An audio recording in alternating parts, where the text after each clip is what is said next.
आप सबका यहाँ समय निकालकर आने के लिए शुक्रिया।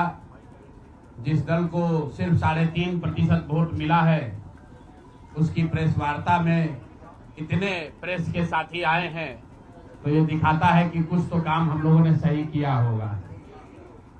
हम लोग बिहार आज से 3.5 साल पहले व्यवस्था परिवर्तन के संकल्प से आए थे। एक ईमानदार प्रयास किया है और उसमें बिल्कुल सफलता नहीं मिली, ये मानने में कोई गुरेज नहीं है। व्यवस्था परिवर्तन के जिस अभियान को लेकर चले थे, व्यवस्था परिवर्तन की बात तो छोड़िए, सत्ता परिवर्तन भी हम लोग नहीं करा सके, लेकिन बिहार की राजनीति को बदलने में जरूर थोड़ी बहुत भूमिका हम लोगों की बनी है। तो हम लोगों से जरूर कुछ गलती हुई होगी, हम लोग के प्रयास में, हम लोग के सोच में, हम लोग के बताने के तरीके में जरूर कुछ गलती रही होगी कि जनता ने हम लोग को नहीं चुना है, जनता ने हम लोग पर वो विश्वास नहीं दिखाया। तो उसकी जिम्मेवारी जो है वो पूर्णतः मेरी है, प्रशांत किशोर की है, और वो जिम्मेवारी मैं 100% अपने ऊपर लेता हूं कि मैं बिहार की जनता को, अपने साथियों को, इस व्यवस्था से जुड़े हुए लोगों को, जिस प्रयास से हम लोग जुड़े थे, जिस प्रयास को करना चाहते थे, उससे उनका विश्वास उस पर मैं नहीं जीत पाया। हम लोग सामूहिक तौर पर हारे हैं और आत्मचिंतन का समय है, हम लोग भी चिंतन करेंगे। जो लोग जीत कर आए हैं उनको खूब बधाई। जनता ने अपने लिए अपना रास्ता चुना है, अपने लिए सरकार चुन ली है। अब नीतीश जी और भाजपा के लोगों पर जिम्मेवारी है कि बिहार में जिन बातों को लेकर वो सत्ता में आए हैं, बिहार में तरक्की हो, बिहार में भ्रष्टाचार से जो जनता जूझ रही है, भ्रष्टाचार खत्म हो, यहाँ पर लोगों के लिए रोजी रोजगार हो, और सबसे बढ़ के जो मुद्दा है पलायन का, बिहार से पलायन बंद हो।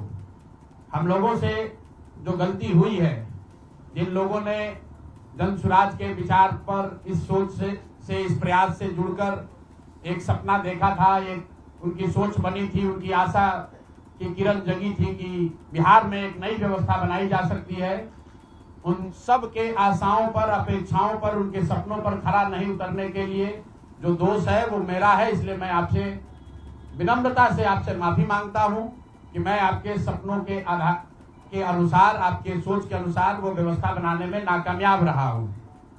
और प्रायश्चित के तौर पर मैं आज से 2 दिन के बाद 20 तारीख को गांधी विद्यारवा आश्रम में, जो रास्ता गांधी जी ने बताया है, मैं अपने लोगों को, बिहार के लोगों को ये नहीं समझा पाया कि किस बात पर उनको वोट देना चाहिए, क्यों उनको नई व्यवस्था बनानी चाहिए। तो प्रायश्चित के तौर पर मैं अपने से विद्यारवा आश्रम में 1 दिन का उपवास, मौन उपवास रखूंगा। जो भी जन सुराज के साथी हैं वो जहां पर हैं वहां, अगर वो समझते हैं कि हम लोग के प्रयास में, सोच में जो कमी रह गई, उसको सुधार के लिए प्रायश्चित के तौर पर हम लोग 1 दिन का सामूहिक उपवास रखेंगे। मैं खुद विद्यारवा, गांधी आश्रम विद्यारवा में रहूंगा, 24 घंटे का एक उपवास रखेंगे।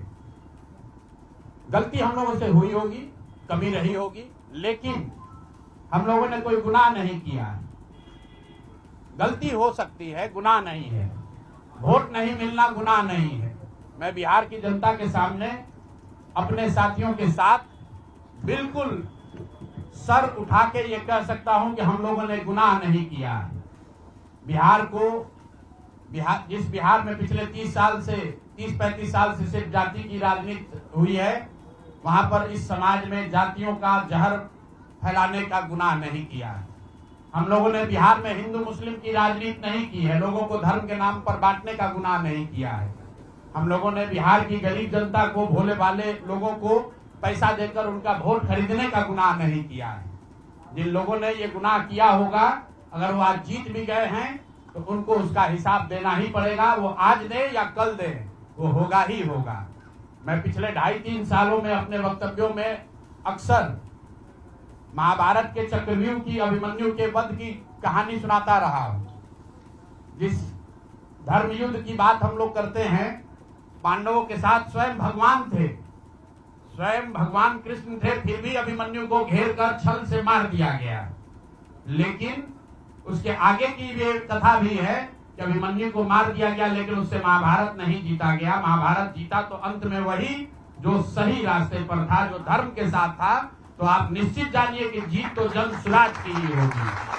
आज जरूर धक्का लगा है और उसके लिए जो कुछ भी कमी है उसको सुधारा जाएगा और उतनी ही ताकत से फिर खड़े होंगे।